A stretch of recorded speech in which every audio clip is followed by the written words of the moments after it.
One of the things that we've seen is a couple of companies this year actually keep some of their treasury stock, their money in Bitcoin, specifically MicroStrategy, Square, which is already sort of pretty into Bitcoin, buying $50 million worth. How much do you anticipate that being a source of institutional demand as opposed to asset managers wanting to have a sort of strategic allocation? What we're seeing at Anchorage is we're seeing all of those be true. We're seeing investors that are looking at this asset class as a diversification in their portfolios. I think that as the industry progressed over the past few years, what you've started seeing is very similar to the early days of cloud, is the tech stack of blockchain is becoming more and more mature. And you're starting to see players like VMware, Microsoft, Amazon are entering the space and starting to offer some of their services. Yeah, you tweeted and you said you're irresponsibly long on Bitcoin. So I guess this is your main investment in the cryptocurrencies, or is it like 80% Bitcoin and the rest is Ethereum or something else? Yeah, it moves around a bit, but I'm probably 60% Bitcoin, 30% Ethereum. Okay. And 10%. A bunch of others, 10 others that I chose a basket of. All season is coming. All season is coming, or we're already in it. So you expect another 4-year cycle on Bitcoin, or you expect a super cycle like Dan Held said, that we go straight up to $1 million a Bitcoin? Or do you think we will see something similar to 2017, that we will see a peak this year, like perhaps October or December, and then we see a correction again, 80% or 50%? Who the hell knows? I can't see an environment where it peaks early. I think the risk is actually skewed to the upside. Mm-hmm. So if I say what's underpriced, I think what's underpriced is 400,000 to $1 million is underpriced. Cheers. I think if you see Plan B recently put out a Twitter poll, I think most people are somewhere between 150 and 250. So usually the crowd is wrong. Knowing what we know about institutional adoption and this whole digital world that's developing, it puts the probability that the upside is larger than people think, and it's unlikely to be the downside where the most risk lies. Maybe the next cycle that it would maybe disappoint to the downside, while the further out the alts and will do much better. That's how I'm kind of thinking of it. So I kind of think the 400 to 1 million range is underpriced in this. Yeah, definitely. That's what I think. What's your exit strategy?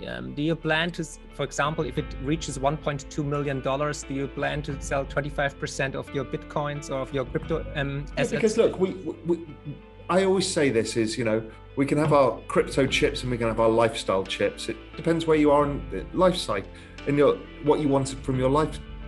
So, whether you want to buy a new car or buy a new house or do whatever it is, right? Yeah. You need some money in the fiat world to be able to afford the standard of living that you have. Then it becomes difficult to think about, because we saw CZ from Binance going through this, and a few friends of mine have gone through this. They sell a chunk and then they think, where do I put that money? Yeah, exactly. You've got it's not about the fear of, it's not really the fear about the banking system. It's like, you know what, if I just put it in USDC, I'm getting 6% yield. Why would I even bother putting it back in? So I've thought about that. And then I've thought about, would I just give it to some people to manage? Because the down cycle is more complicated. So trend following systems-based funds in crypto, I think will do quite well. Yeah. But there's also this token NFT revolution going on that requires a lot of deep dive work. I'd love to give some people money to manage that part that I'm just never going to be able to know all the details of. So it's kind of somewhere between some lifestyle tokens, maybe just keeping it outside of the normal world because it kind of starts to make sense more than it ever did. And then also figuring out, okay, what's the best investment for the change in the cycle? And then, yes, then there's those other bets that we talked about that can be more equity market bets. But, again, we need to judge them against, are they going to outperform the value of holding the currency? So you got to beat the 6% hurdle for a start, which is what you get on USDC, but, will it outperform to the upside versus Bitcoin? So I think it will over time, but now's not the time. Now's the time to take that super concentrated risk that most of us have got, which is like, this is a once in a lifetime, well, one of the few times in a lifetime opportunity. It is. It's the biggest chance of all times. That's what my book is called. And I think if you, act right now and wise and invest into the right assets, you will be the big winner in this transformation. So do you expect a Bitcoin standard actually? So like Safedin says, like... The answer is I don't know, and it doesn't matter because it's a long time between here and there. I think that the chances of it being used as the premier or pristine collateral for the financial system, I would say is reasonably high odds over time. Will it be used as the reserve for the overall system? Possible, not clear. Will it be used as money for everybody? There's a much lower probability. Because gold never got used as money. There's theories that certain of these kind of laws apply, where Gresham's law, where suddenly all money goes to the hardest money. Well, it's never worked in the past. It's not going to work in the future, because governments and other people with different incentives change the incentives for everybody else. So I don't think so. I think it's a very multi-digital asset world. I think Bitcoin is a core or the core component of it. But it's not everything. It's impossible to be everything. It makes no sense. It's a store of value. It's a fantastic store of value. It could be a money. Yeah. It could be a form of money. All of those have a probability, but I don't ascribe such high probability as people who are more maximalistic in their approach would do. And I understand their point of view, but I don't think we even need to play that now. I tweeted out today a chart of Ethereum versus Bitcoin since inception. Yeah. And there's an argument that all tokens versus Bitcoin go to zero. Well, Ethereum's outperformed since its inception by 250%. Yeah. So we don't know, and we can't know.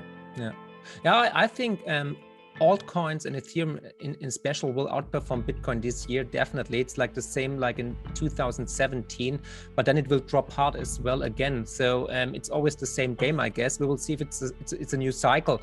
But I want to step back to another topic, demographics, because a couple of years ago, I watched a video you made, and it was mind-blowing. I think it was the best video. You really nailed it on this video and the topic about demographics. It's called The Coming Retirement Crisis Explained, and you just nailed it so perfectly beautiful. So I watched like 15 times or something. So and you still look young, actually. You look the same like back then. So hey, what's your secret, Raoul? Living in the Caribbean island. Okay, I'm coming. Okay, so please explain to anyone who never considered demographics, why is it actually the big elephant in the room? It's fascinating. Again, there's a lot of talk about inflation, and there's so many narratives get built up. And a lot of people say end of the gold standard created inflation and it's just coming around the corner. And I've basically made a career out of betting it's not coming around the corner. Why was the 70s such a unique period?